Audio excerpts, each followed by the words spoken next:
Saludos, comenzamos un nuevo capítulo del podcast Voces por la Igualdad y hoy vamos a dedicar este capítulo a la comedia. Y es que la comedia también es para mujeres. ¿Quién dijo que hacer humor es solo cosa de hombres? Hay que desmontar esta absurda creencia que se ha colado en nuestras mentes durante años. Y para ello contamos hoy con Lidia Peña, cómica de Torreperogí. Entre sus premios destaca que ha ganado 4 premios de interpretación basado en comedia a nivel nacional. También ha ganado 3 premios en monólogo a nivel nacional y el último a nivel internacional, en Bruselas. Hola, Lidia. Hola, Katy. ¿Qué tal? Bien, encantada de estar aquí. Muchas gracias por la invitación. Bueno, gracias a ti por haber aceptado, ¿no? Y haber acogido esta invitación de manera tan buena.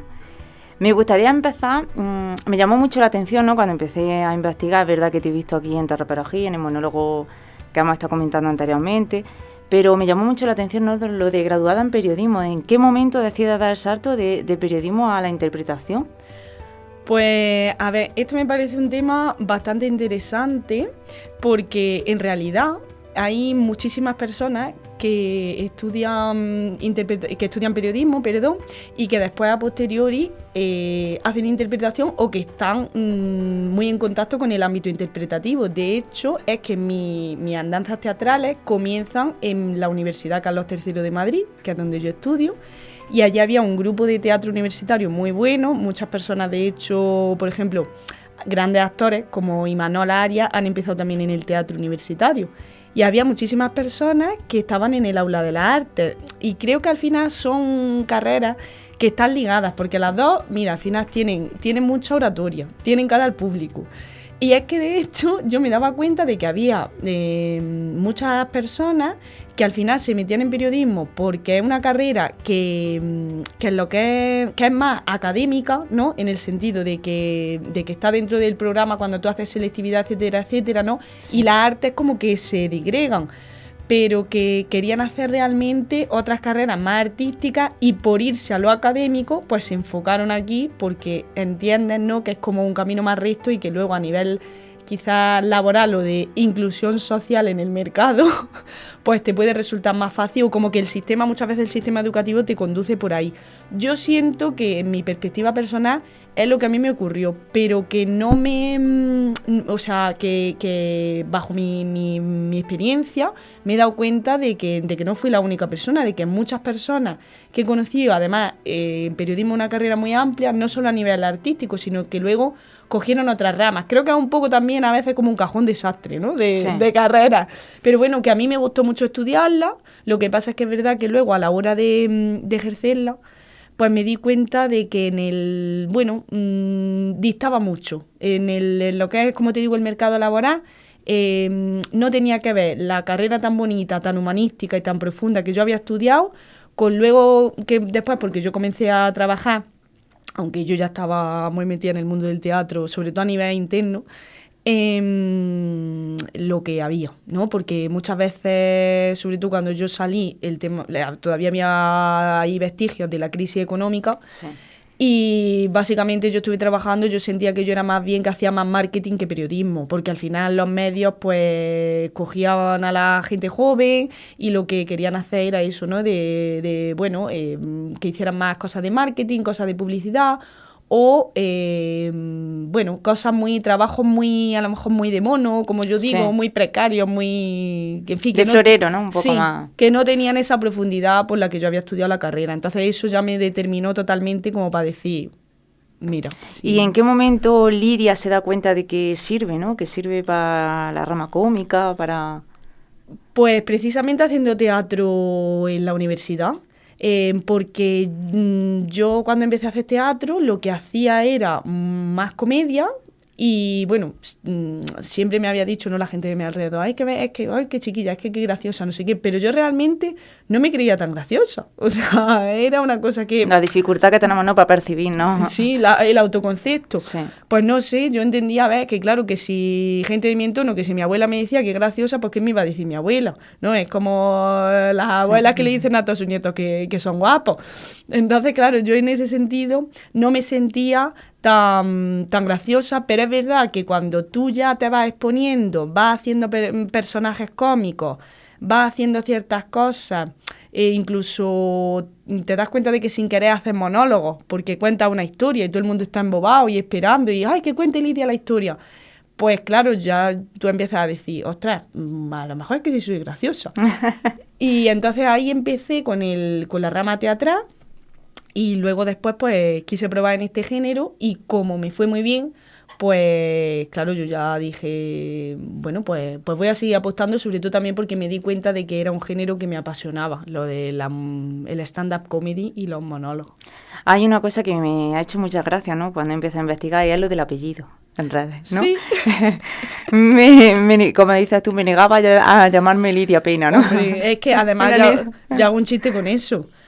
Sí, yo siempre lo digo porque además digo, me llamo Lidia Peña, lo que pasa es que claro, me puse Lidia Penja en Instagram, que de hecho ha habido gente que me ha dicho, pero ¿qué te llamas? Lidia Penja. Digo, no, es que NY es el fonema, hace el fonema ñ en catalán, ¿no? Y además hago ahí un honor porque como parte de mi familia está en Barcelona, digo, hace el fonema ñ en catalán, digo, pero es que si no, digo, tenía que ser Lidia Pena, digo, y encima yo vivo en Bélgica, que es que allí no hay la ñ, entonces yo soy Madame Pena en todos lados. Y siempre comento esto porque, claro, digo, pues seré Pena en un país, pero no voy a ser Pena en dos porque me parece el colmo de una cómica, vamos, llamarte Lidia Pena. Me hizo mucha gracia y dije, vamos, esto lo lleva en las venas, ¿eh? Y sabemos que, ¿no? Pues que todo este mundo es un mundo masculinizado, por lo menos lo que se ve de cara al público. Yo recuerdo cuando era pequeña, ¿no? Los programas que salían pues de gente haciendo humor en la tele y recuerdo muy pocas mujeres, recuerdo pues Paspadilla, recuerdo Mari Carmen y sus muñecos cuando salían, ¿no? Que eran lo más gracioso que podíamos. No sé si de cara al público sigue siendo, es masculinizado o es la sensación que yo tengo, pero ¿te ha pasado factura esto de moverte en un mundo más masculinizado que...? A ver, yo creo que en general el mundo del arte, Katy, es un mundo que ha estado muy masculinizado, pero ¿por qué? Porque es como tú estás diciendo, ¿no? Tú te paras a ver programas de los años 80, de los años 90 y puedes percibir perfectamente lo casposo que era, ¿no? Y yo me paro a empatizar con esas mujeres que estaban en este entorno artístico o en este entorno del show televisivo y digo, hay que ver cómo se tendrían que sentir en muchos momentos, ¿no? Porque eran eso, o la mujer florero, o bueno, como que existía esa objetivización totalmente, o esa cosificación, ¿no? Es como, además, había unos perfiles muy concretos, y si no, tú estabas fuera de esto. A mí, por ejemplo, me da mucha alegría que Lala Chua haya presentado Las Campanadas, que me acuerdo estas navidades que yo decía, pues vamos a ver a Lala Chua porque vamos a verla, porque esto hay que apoyarle, porque todo el mundo, y me decía mi padre, madre mía, es que esta chiquilla es la más feminista de España. Nada más que la quiere ver, digo, no, aparte es porque me gusta, pero aparte es porque, ¿por qué tienes que tener un canon concreto? Como mujer, sobre todo, porque a los hombres no se les pone esa presión ni se les hace esa exigencia física para tú dedicarte a lo artístico. Y es como, un hombre sí, un hombre puede ser gracioso, puede ser, o sea, como que se le pone menos presión en todos los aspectos, ¿no? En cuanto que dice algo, sí, tal. Pero una mujer no, una mujer tiene mucha más exigencia. Y eso es así, no solo en el ámbito de la comedia, sino en todos los ámbitos. Suele ser, ¿no? Como que no, es que tienes que ser tal, tienes que ser la más alta, la más guapa, la más delgada. De hecho, claro, luego no nos sorprende si las estadísticas de los trastornos alimenticios son mucho más altas en mujeres que en hombres, pero es que la presión social existente ha sido siempre mucho mayor. Entonces, ¿qué ocurre? Que yo sí que me he encontrado, volviéndonos a mi experiencia personal, que el entorno de la comedia, sobre todo cuando estaba aquí en Andalucía, estaba muy masculinizado. Incluso yo muchas veces me he encontrado en ambientes en los que estaba con otros cómicos y se han puesto a hacer chistes machistas, pero muy machistas, muy no... ¿Sabes? Que bueno, es verdad que el humor, dicen, bueno, es que el humor está no sé qué, los ofendiditos hay que tener... Sí, yo soy la primera que me río de todo. Pero bueno, también el humor tiene una parte o sea, que ¿por qué hay que seguir oprimiendo, machacando, no? Es que me parece ya muy básico, ¿no? O incluso... Que no todo vale, ¿no? Al final. No, con temas, por ejemplo, claro, yo me acuerdo hace poco, fui la presentadora del segundo concurso de monólogos para hispanohablantes en Bruselas, porque había ganado el primero, y fui la presentadora. Y entonces es verdad bueno, yo vi que había mucha más conciencia por parte del público a la hora de que cuando salía la gente y hacía chistes hipercasposos, pues eso, sobre, no sé, que creo que ya estaba también un poco soleto, ¿no? De, es que esta tía tiene las tetas grandes y no sé qué, y mi suegra qué mala es, ¿no? Como que es como ya cosas tan casposas o contra la comunidad LGTBI, ¿no? Que siempre también se tira. Sí. Pues como, pues mira, que también se puede hacer humor de otra manera, sin tirar a lo básico, que al final lo que siempre tiramos y es como excluir esta parte y estos sectores de la sociedad y me río de esto. Pues ¿por qué? Pues contra, vamos a hacer también otro tipo de humor que es que puede ser igual de gracioso, que no quiere decir que yo también muchas veces pego mis tiritos, que me los pego a mí misma, ¿no?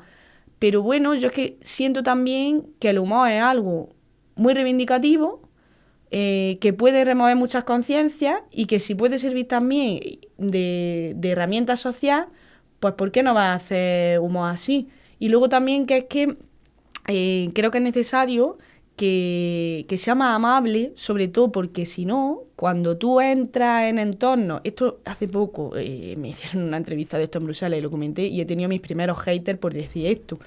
Cuando tú estás en un entorno que está tan masculinizado, que no quiere decir masculino, ojo, porque es que claro, es como eso es lo que muchas veces te dicen, bueno, es que tenéis la piel muy fina, o sea, también veríamos a ver qué pasaría si fuera al revés, ¿no? Claro, no, y no es solo que tenga la piel fina, sino que, y tampoco si dices algo que con lo que te sientes mal, parece que la piel fina la tiene el resto, y es como, no pasa nada tampoco porque nos cuestionemos y hagamos autocrítica, todas y todos. Entonces, que yo diga que la comedia me parece que es un entorno que ha estado a lo largo de la historia más masculinizado, igual que todas las artes en general, y que es lógico y normal que cuando algo se hace o en algo hay un ambiente como tan determinado hacia un lado, cuando llegan personas que están fuera de ese contexto, pues se sienten fuera de lugar. Pero vamos, que yo lo entiendo como, por ejemplo, ¿no? Cuando se da no solo en el ámbito de las mujeres, en cualquier grupo en general, porque esto es un poco de la dinámica de los grupos. Si hay una cierta predominancia, llega una persona que está totalmente ajena o que es externa, pues claro, siempre se siente como, uy, aquí hay una dinámica, entonces no siento que esto va tan a mi favor, ¿no? Me siento un poco más excluida o excluido. Que luego no quiere decir que yo he tenido, que conozco grandes compañeros, etcétera, etcétera. Pero sí que es verdad que, claro, que muchas veces también se pide, no, pues ya está, es que esto todo el mundo lo puede hacer, es que, bueno, es que ya están las cosas muy abiertas, que ya todo el mundo, que la inclusión está para todo el mundo. Bueno, los ambientes a veces no son tan amables. Es como decimos, aquí viene gente, poniendo un poco, ¿no? Voy a poner otro ejemplo, el tema del racismo, ¿no? Bueno, es que, a ver, si es que ya incluimos a los inmigrantes en todos lados. Bueno, o sea, una cosa es que tú, o sea, que esta gente venga, pero realmente tú cuando ves grupos de inmigrantes no están metidos con la gente del pueblo, por ejemplo, ¿no? Están como apartados ellos y el resto de gente por otro lado. Que hay cierta inclusión, por supuesto, que es un proceso que tampoco va a ser forzado, vale, pero que también tenemos que ser honestos y honestas y hacer autocrítica de verdad y decir, bueno, cuán amable puede estar siendo este proceso para esta persona, cuán amable o cuánto espacio estoy dejando yo realmente a esta persona para que esta persona o esta comunidad o este ámbito de personas se sientan incluidas de manera real. Y ocupe el espacio que le pertenece. Y ocupe el espacio que le pertenece, que no es una cosa que digan, no, es que le tengo que dejar este espacio porque es una mujer. No. Pero es que si queremos abrirnos, ¿no? Pues vamos a ver qué me tiene que decir, qué puedo aportar, de manera real. Que no me gusta, da igual que sea una mujer o un hombre, pero vamos a hacer ese espacio más inclusivo de verdad. Entonces, claro, sí que siento que ha sido un espacio así. Incluso yo tengo muchas compañeras cómicas y a mí me lo cuentan y han sufrido muchas situaciones y yo misma, ¿no? Pues eso te iba a preguntar, que si has sufrido alguna situación donde por el hecho de ser mujer tú has sentido que no se te ha tomado tanto en cuenta. Sí, por supuesto. De segunda. Sí, yo creo que eso nos ha pasado a todas las mujeres, ¿no? En general en la vida, pero yo, por ejemplo, yo tenía un monólogo que hablaba de la sexualidad femenina, que se llamaba No te olvides del clítoris, y yo he ido a bares donde me he tenido que encontrar comentarios feos, por ejemplo, a ciertos locales a actuar, muy casposos también, que por eso ya dije, bueno, voy a poner los estándares un poco más altos, ¿no? Pero bueno, estaba empezando y no tuve una buena experiencia. De hecho, eso fue en parte lo que hizo que durante un tiempo me distanciase de la comedia, porque bueno, yo he tenido también Claro, sí. intermitencias, creo que es parte del proceso de todo el mundo, ¿no? Pero no, luego, o también de llegar a lo mejor al local, ¿no? Y que el dueño del bar pues fuera como, a ver, ya viene la chiquita esta, a ver lo que nos va a contar. Y no existe como ese mismo respeto que si viene un cómico, y yo eso me lo he encontrado. Y no es de forma, bueno, incluso a veces ha sido de forma explícita, ¿no? Pero muchas veces también es como de forma muy sutil. Claro. Pero existe y está, oye, y es parte de la sociedad. Entonces, como, bueno, pues o sea, creo que negarlo tampoco Claro. ayuda para nada. No. Ha hablado de haters. ¿Qué consecuencias no has sufrido? Porque es verdad que tú cuando sales al escenario tienes un personaje, pero detrás del personaje hay una persona, ¿no? Y hay veces que tratas temas pues delicados, ¿no? Que no todo el mundo está de acuerdo con esos temas. ¿Te ha pasado factura o ha tenido consecuencias eso en tu vida diaria? A ver, en mi vida diaria no, la verdad. En mi vida diaria no. Yo creo que también luego tenemos, o sea, los cómicos y las cómicas tenemos que ser muy conscientes de que, bueno, nos exponemos, de que llevamos unos ciertos mensajes y la gente también creo que entiende que hacemos humor. Entonces no es que me haya pasado esa factura de que haya tenido problemáticas. Pero sí que es verdad que, para serte honesta, como que yo sí que a veces me he sentido un tanto condicionada, porque creo que sí que hay que ser muy valiente, porque es verdad que luego después, o sea, me he sentido a mí misma como autocondicionada, es decir, a ver si digo esto y esto va a sentar más a mi entorno, o a veces si esto va a ser muy agresivo, o a ver si esto puede a lo mejor incomodar a mi pareja cuando la he tenido. Entonces es verdad que bueno, que tienes que hacer ahí también un ejercicio personal y sobre todo de autovalidación y de autoestima.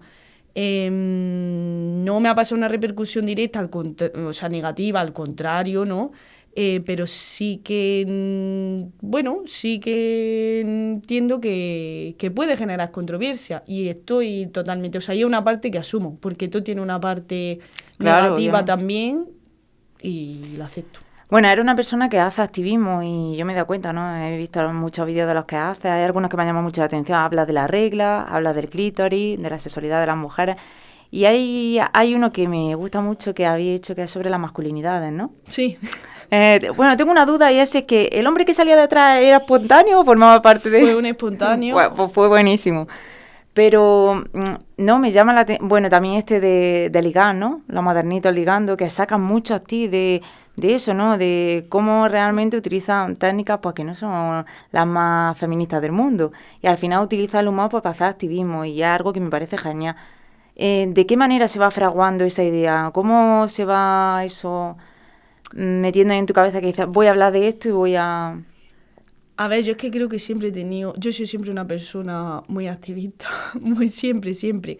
He tenido como el sentido de la justicia como muy desarrollado, que eso muchas veces también en parte, ¿no? Me lo he tenido yo que trabajar, porque es como, bueno, Lidia, tú no eres aquí la más justiciera del mundo, ni tu visión tiene que ser la única, eso claro que también he tenido que hacer mi trabajo personal, porque totalmente. Muchas veces también hay mucha violencia en la figura del héroe, ¿no? Pero sí que es verdad como que desde chica, ¿no? He tenido como mucho eso de que no sé, los temas así como yo veía a las personas en situación de más vulnerabilidad o la gente que yo podía percibir como más débil y me salía esa parte protectora o esa parte... empática también, sí, ¿no? es que es verdad, vamos, me considero una persona muy empática en general. Entonces, ¿qué pasa? Que bueno, como que siempre me han tocado mucho los temas de las desigualdades o los temas de eso, de la falta de inclusión. Y de hecho me planteé también estudiar temas de inclusión social en un momento de mi vida. Pero bueno, eso como que esa parte ha estado siempre en mí, entonces yo he considerado que hacer humor también era una manera de llegar a ello y hacer... Es que al final el teatro, o sea, esto es así, es que a lo mejor muchas veces no tenemos esta conciencia, pero el teatro, la arte en general, siempre se han utilizado, mismo el carnaval, para cuestionar lo establecido. De hecho, por eso los grandes poderes, las monarquías más absolutistas, por ejemplo, a lo largo de la historia, lo han prohibido. O sea, Felipe II prohibía que se hiciera el teatro. Allí mismo en Bélgica se implementa tanto el teatro de marionetas porque, claro, las críticas que se hacían eran a los poderes. Entonces, los poderes decían, si esto lo oprimo, nadie me va a criticar.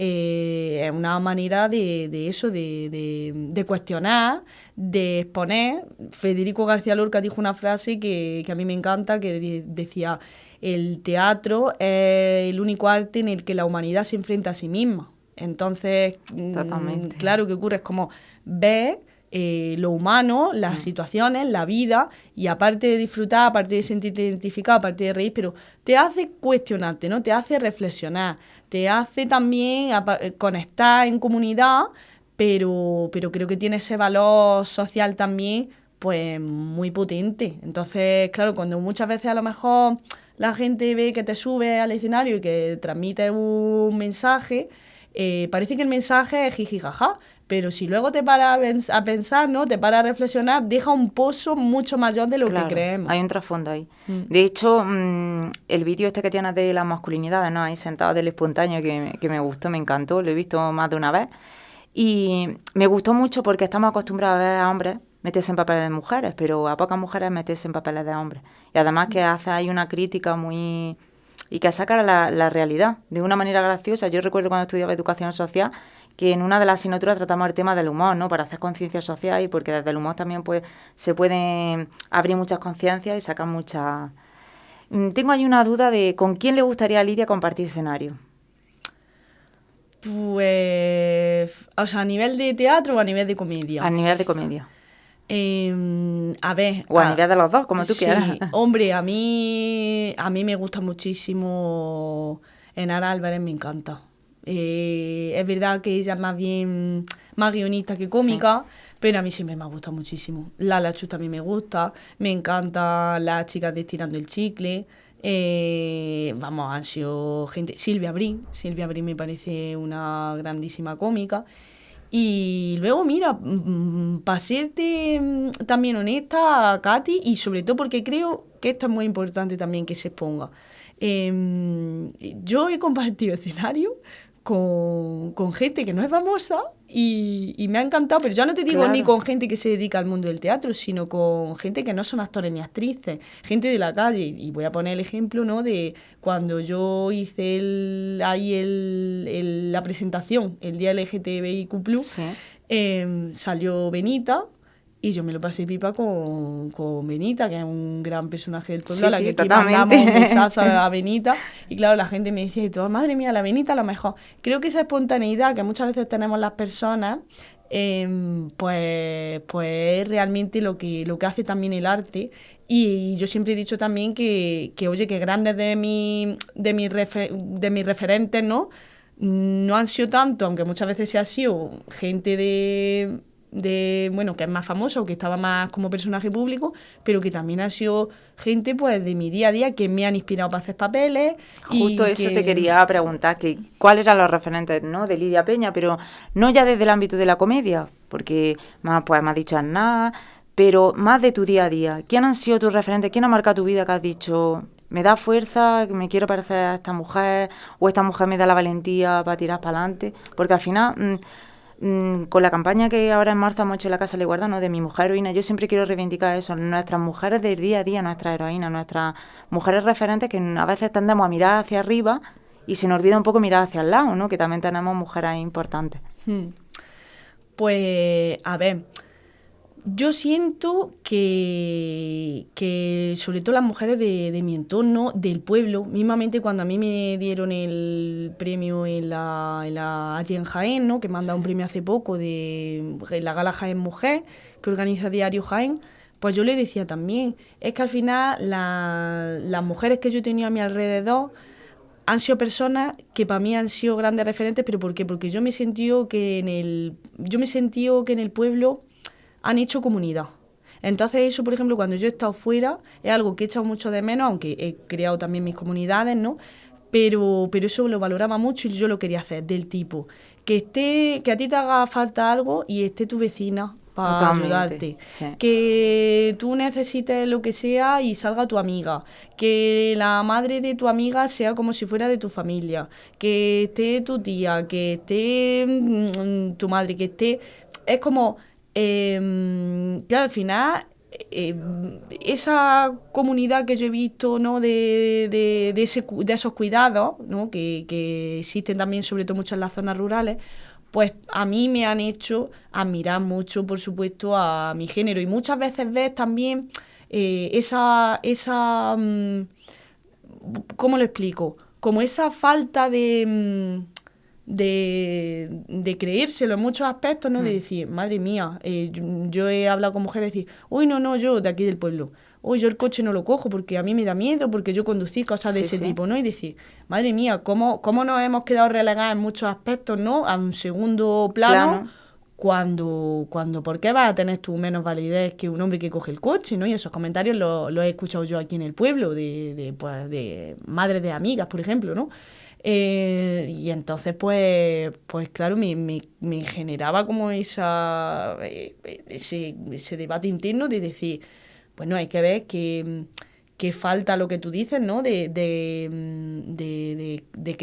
creérnoslo y de coger también todos los espacios y que no solo el espacio o el ámbito del hogar. Exacto. Y que, pues, pero bueno, porque somos menos válidas en ciertos ámbitos, ¿no? Entonces, claro, y al final ciertos ámbitos que luego también han sido los que han movido el mundo y que nosotras, pues, en muchos aspectos nos hemos tenido que quedar pues con lo que nos han dado o con esas migajas que quedaban, porque el mundo se movía por otro lado, no se movía en el ámbito de los cuidados ni en el ámbito del hogar. Y al final el ámbito de los cuidados es uno de los más importantes. Nosotros sostenemos el mundo, la reproducción es nuestra, los cuidados, y si nosotras parásemos, como aquel año en el 8M que se estableció, ¿no? El eslogan de nosotras paramos, el mundo se para, pues se pararía todo, y es así, no se le ha dado importancia. Por eso hay un sector de feminismo pues que reivindica una economía de los cuidados feministas, ¿no? De que se tenga que haya no solo una remuneración económica para las mujeres que están ahí al pie del cañón, sino que tengan una validez, un reconocimiento.